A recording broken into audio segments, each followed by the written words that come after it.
ಅದಕ್ಕೆ ಮಹಾಭಾರತದೊಳಗೆ ಒಂದು ಕತೆ ಬರ್ತದೆ. ಕರ್ಣ ಅದನಲ್ಲ, ಕರ್ಣ ಸ್ನಾನ ಮಾಡ್ತಿದ್ದ ನದಿ ಒಳಗೆ. ಒಬ್ಬ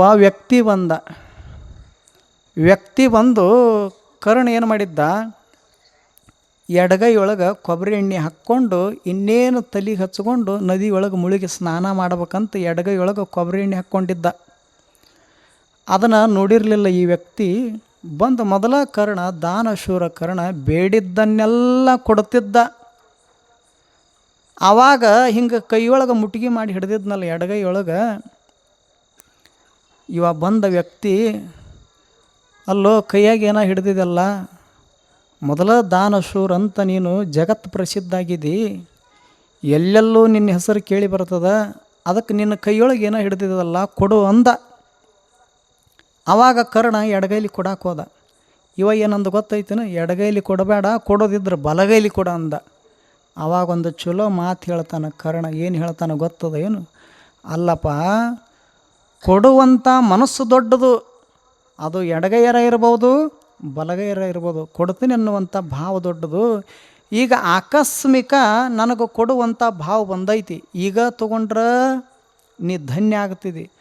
ಮತ್ತು ಬಲಗೈಯಿಂದ ಕೊಡು ಅಂತಿದೆಯಲ್ಲ, ಈ ಎಡಗೈಯೊಳಗೆ ಇರತಕ್ಕಂಥ ವಸ್ತು ಬಲಗೈಗೆ ಬರಗೋಡ್ದನ ನನ್ನ ಮನಸ್ಸು ಕೊಡಬಾರ್ದು ಅನ್ನುವಂಥ ಭಾವ ಬಂತಂದ್ರೆ ನೀ ಏನು ಮಾಡವ ಅಂದ.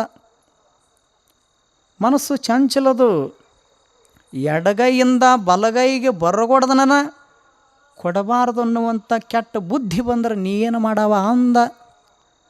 ಅವಾಗ ಅವ ಅಂದ, ಯಾ ಕೈಲಿರ ಯಾಕೆ ಕೊಡು, ಮೊದಲು ಕೊಡು ಅಂದ. ಹೇಳೋ ಉದ್ದೇಶ ಶ್ರೇಷ್ಠ ಕನಿಷ್ಠ ಎಲ್ಲರೂ ಒಂದೇ. ಎಡಗಣ್ಣು ಹಾರಿದ್ರೆ ಕೆಟ್ಟ ಅಂತ, ಬಲಗಣ್ಣು ಹಾರಿದ್ರೆ ಶ್ರೇಷ್ಠ ಅಂತ. ಎಡಗಣ್ಣು ಹಾರೋದಿರುವಲ್ದ್ಯಾಕ ಬಲಗಣ್ಣು ಹಾರೋದಿರುವಲ್ದ್ಯಾಕ ಒಂದು ದಿವಸ ಇವನ ಹಾರಿ ಹೋಗವದಾನ, ಅದು ಗೊತ್ತಿಲ್ಲ ಇವನಿಗೆ. ಇವನ ಒಂದು ದಿವಸ ಹಾರಿ ಹೋಗವದಾನ, ಅದು ಹಾರ್ತದೆ ಇದು ಹಾರ್ತದೆ. ಯಾವ್ದು ಹಾರಿದ್ರೆ ಏನಾಯಿತು? ಇನ್ನು ಕೆಲವ್ರು ಅಂತಾರೆ, ಬೆಕ್ಕ ಅಡ್ಡ ಬಂದ್ರೆ ಅಪಶಕುನಂತ, ನರಿ ಬಂದ್ರೆ ಒಳ್ಳೇದಂತ. ಈಗ ರೋಡ್ ಮೇಲೆ, ಹೈವೇ ರೋಡ್ ಮೇಲೆ ಆಕ್ಸಿಡೆಂಟ್ ಆಗ್ತಿರ್ತಾವಲ್ಲ, ಮತ್ತು ಎಲ್ಲ ಆಕ್ಸಿಡೆಂಟಿಗೂ ಬೆಕ್ಕ ಬಂದಿರ್ತೈತೇನ? ಸುಮ್ಮ ವಿಚಾರ ಮಾಡೋಣ. ಎಲ್ಲ ಆಕ್ಸಿಡೆಂಟ್ ಆಗ್ತಾವಲ್ಲ, ಎಲ್ಲಲ್ಲಿ ಬೆಕ್ಕ ಬಂದಿರ್ತೈತೇನ? ಎಷ್ಟೋ ಹೈವೇ ರೋಡ್ದೊಳಗೆ ನಾಯಿ ಅಡ್ಡ ಬಂದು ಆಕ್ಸಿಡೆಂಟ್ ಆಗ್ಯಾವ. ಅವು ಏನು ಪಾಪ, ಇವ್ರ ಮನ್ಯಾಗ ಏನೋ ಮೊಸರು ಸಿಕ್ಕಿರೋದಿಲ್ಲ, ಮುಂದಿನ ಮನ್ಯಾಗ ಮಜ್ಜಿಗೆ ಇರ್ತದಂತ ಹೊಂಟಿರ್ತೈತೆ ಅದು ತನ್ನ ಪಾಡಿಗೆ ತಾನು. ಆದ್ರೆ ಬಂದ್ರೆ ಇದು ಅಪಶಕುನ, ಇದು ಕನಿಷ್ಠ ಅಂತ ತಿಳ್ಕೊಂಡು ಎಷ್ಟೋ ಜನ ನರಿ ಮುಖ ನೋಡಿದ್ರೆ ಚಲೋ ಅಂತ, ನರಿ ಶ್ರೇಷ್ಠ ಅಂತ.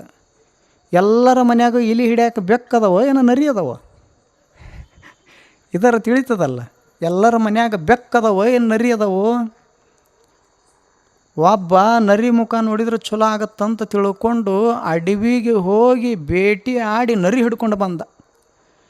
ಹಿಡ್ಕೊಂಡು ಬಂದು 1 ತಿಂಗಳಾಗಿತ್ತು.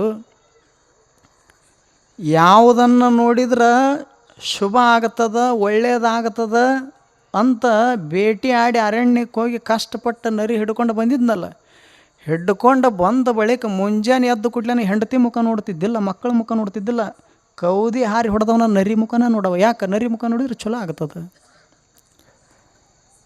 25 ವರ್ಷ ಆಗ್ಯದ ಲಗ್ನ, ಹೆಂಡತಿ ಮುಖ ನೋಡಾಕ್ತಾ ಇರಲಿಲ್ಲ, ಮಕ್ಕಳ ಮುಖ ನೋಡಾಕ್ತಾ ಇರಲಿಲ್ಲ. ಮತ್ತು ಅದನ್ನು ಎಲ್ಲಾರ ಕಟ್ಟಿದ್ರಂದ್ರೆ ಹಿಡ್ಕೊಂಬರ್ರಿ ಅನ್ನವ ನೋಡಾಕ. ಒಂದು ದಿವಸ ಇಂಥ ನರಿ ಸತ್ತು ಹೋತದ. ಎದಕ್ಕೆ ಸತ್ತು ಹೋತು? 1 ತಿಂಗಳಾದ್ರೂ ಮುಖ ಇವ ನೋಡಿದ್ನಲ್ಲ, ಇವನ ಮುಖ ಅದು ನೋಡಿ ನೋಡಿ ಸತ್ತು ಹೋತು. ತಿಳಿತೋ ಇಲ್ಲ? ಅಂದ್ರೆ ನರಿಗಿಂತ ಇವ ಕೆಟ್ಟದನಂತ. ಇವನ ಮುಖ ನೋಡಿ ನೋಡಿ ನರಿ ಸತ್ತು ಹೋತು. ಈಗ ಯಾರು ಶ್ರೇಷ್ಠ ಯಾರು ಕನಿಷ್ಠ? ಅದಕ್ಕೆ ತಿಳ್ಕೋಬೇಕು.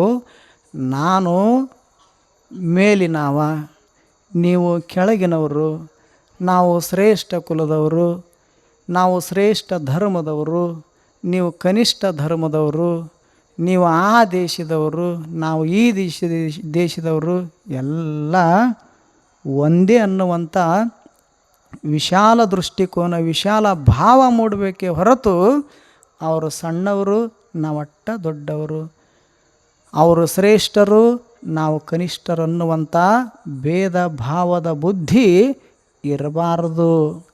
ಅದಕ್ಕೆ ಅವರಂತಾರ, ನಾನನ್ನುವಂಥದ್ದು ಇತ್ತು ಅಂದ್ರೆ ನಿನ್ನನ್ನು ಸಣ್ಣವನನ್ನಾಗಿ ಮಾಡ್ತದ, ನೀನನ್ನುವಂಥ ಭಾವ ಇತ್ತಂದ್ರೆ ದೊಡ್ಡವನನ್ನಾಗಿ ಮಾಡ್ತದ. ಅದಕ್ಕೊಂದಿಷ್ಟು ನಿರಹಂಭಾವ ಮುಖ್ಯ. ನಮಂತಿ ಫಲಿತಾ ವೃಕ್ಷ ನಮಂತಿ ಚ ಬುಧಾ ಜನಾ ಶುಷ್ಕ ಕಾಷ್ಟಾನಿ ಮೂರ್ಖಾಶ್ಚ ಭಿದ್ಯಂತೆ ನ ನಮಂತಿ ಚ. ಎಷ್ಟು ಚಲೋ ಮಾತು ಬರದಾನ ಒಬ್ಬ ಸುಭಾಷಿತಕಾರ. ಒಂದು ಮರ ಬಾಗ್ಯದ. ಯಾಕೆ ಬಾಗ್ಯದ ಅಂತ ಕೇಳಿದ್ರೆ, ಮರದ ತುಂಬೆಲ್ಲ ಹಣ್ಣು ತುಂಬ್ಯದ. ಹಣ್ಣು ಬಿಟ್ಟು ಮರ ಯಾವಾಗಲೂ ಬಾಗಿರ್ತದ. ಹಣ್ಣು ಇರಲಾರ್ದ ಮರ ಯಾವಾಗಲೂ ಸೆಟದು ನಿಂತಿರ್ತದ.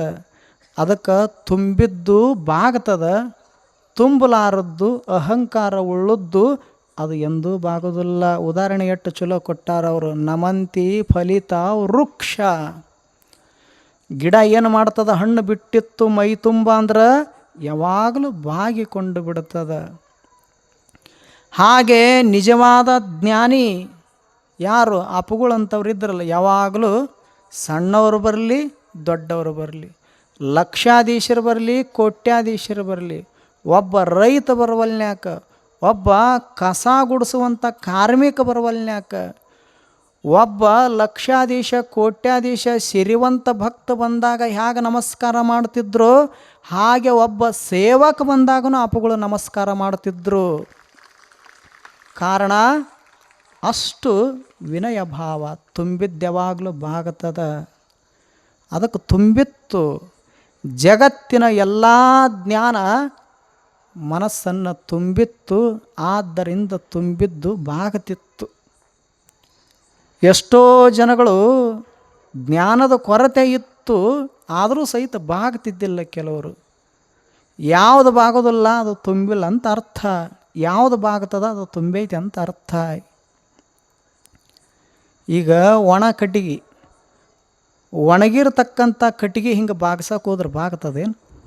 ಬಾಗಿಸಿ ನೋಡ್ರಿ, ಒಂದ್ರಾಗ 9 ತುಂಡಾಗತ್ತೆ, ಮುರಿದು ಬೀಳ್ತದ. ಅದ ಹಸಿ ಕಟ್ಟಿಗೆಯನ್ನು ಬಾಗಿಸ್ರಿ, ನೀವು ಹೆಂಗೆ ಬಾಗಿಸ್ತೀರಿ ಹಂಗೆ ಬಾಗ್ತದ. ಹಂಗೆ ಸಂತರು ಶರಣರು ಅಂದ್ರೆ ಹಸಿ ಕಟ್ಟಿಗಿದ್ದಂಗೆ. ನಾನನ್ನುವಂಥ ಅಹಂಕಾರ ತುಂಬಿರತಕ್ಕಂಥ ಮೂರ್ಖರು ಒಣ ಕಟ್ಟಿಗಿದ್ದಂಗೆ, ಒಂದು ದಿವಸ ಹೋಗ್ತಾರೆ. ಅದಕ್ಕೆ ಅವ್ರು ಅಂತಾರ, ಮೂರ್ಖಾಶ್ಚ ಬಿದ್ದಂತೆ ನ ನಮಂತಿ ಚ. ಅದಕ್ಕೊಂದಿಷ್ಟು ಜ್ಞಾನಿಗಳ ಹಾಗೆ ನೀನು ಬಾಳಿ ಬದುಕೋದನ್ನು ಕಲಿ ಅಂತ ಹೇಳಿದರು. ಅದಕ್ಕೇನು ಮಾಡೋದದ, ಒಂದಿಷ್ಟು ಅಹಂಕಾರವನ್ನು ಬಿಡೋದದ, ನಿರಹಂಕಾರದಿಂದ ಬಾಳಿ ಬದುಕೋದದ. ಮನುಷ್ಯನಿಗೆ ಅಷ್ಟೇ ಇರ್ತದಂತೇನಿಲ್ಲ. ಇವೇನು ಕೈ ಅದಾವಲ್ಲ, 10 ಬೆರಳದಾವಿಲ್ಲ ನಿಮವು, ಈ ಬೆರಳಿಗೆ ಸಹಿತ ಜಗಳ ಹತ್ತಿ ಒಂದು ದಿವಸ. ನಾನು ಶ್ರೇಷ್ಠ ಅಂತ ಹೆಬ್ಬೆರಳ, ಅದ್ಯಾಕಾದೀತು ನಾನು ಹೆಚ್ಚಂತ ಇದು ಯಾವ ಬೆರಳ, ತೋರು ಬೆರಳ. ಅದ್ಯಾಕಾದೀತು ನಾನು ಭಾಳ ದೊಡ್ಡವಂತ ಮಧ್ಯದ ಬೆರಳ, ಉದ್ದನ ಬೆರಳ. ನಾನು ಶ್ರೇಷ್ಠ ಅಂತ ಉಂಗುರ ಬೆರಳ. ಹೆಂಗೆ ಬೆರಳಿಗೆ ಜಗಳ ಹತ್ತು. ನಾನು ಭಾಳ ದೊಡ್ಡವ, ನಾನಾ ಶ್ರೇಷ್ಠ ಅಂತ ಹೆಬ್ಬೆಟ್ಟು ಹೇಳಿತು. ಇದ್ರ ಪಕ್ಕದೊಳಗೈತಲ್ಲ ತೋರು ಬೆರಳು, ಇದು ಪ್ರಶ್ನೆ ಮಾಡಿತು, ನೀ ಹೆಂಗೆ ಶ್ರೇಷ್ಠ ಅಂತ ಕೇಳಿತು. ಇದು ಅಂತ ಹೆಬ್ಬೆರಳು ಅಂದ್ರೆ ಸಾಮಾನ್ಯ ಅಂತ ತಿಳ್ಕೊಬೇಡ್ರಿ. ವಿಚಾರ ಹೆಂಗೈತೆ ನೋಡೋದ್ರದ್ದು. ನೋಡು, ಈಗ 100 ಎಕರೆ ಹೊಲ ಇತ್ತು ಅಂದ್ರೆ, 2 ಮನೆ ಇದ್ದು ಅಂದ್ರೆ ವಾಟ್ನಿ ಆಗಬೇಕಲ್ಲ, ಕಾಗದ ಪತ್ರ. 100 ಎಕರೆದಾಗ 50-50 ಡಿವೈಡು, 2 ಮನೆ ಇದ್ದಿದ್ದು ಒಂದೊಂದು ಮನೆ ಆಗಬೇಕಾಗಿತ್ತು ಅಣ್ಣ ತಮ್ಮಗಳಿಗೆ. ಅಂದ್ರೆ ನಾವು ಒತ್ತಬೇಕಂತಿದ್ದು, ನನ್ನ ಸೈನ್ ಬೇಕು.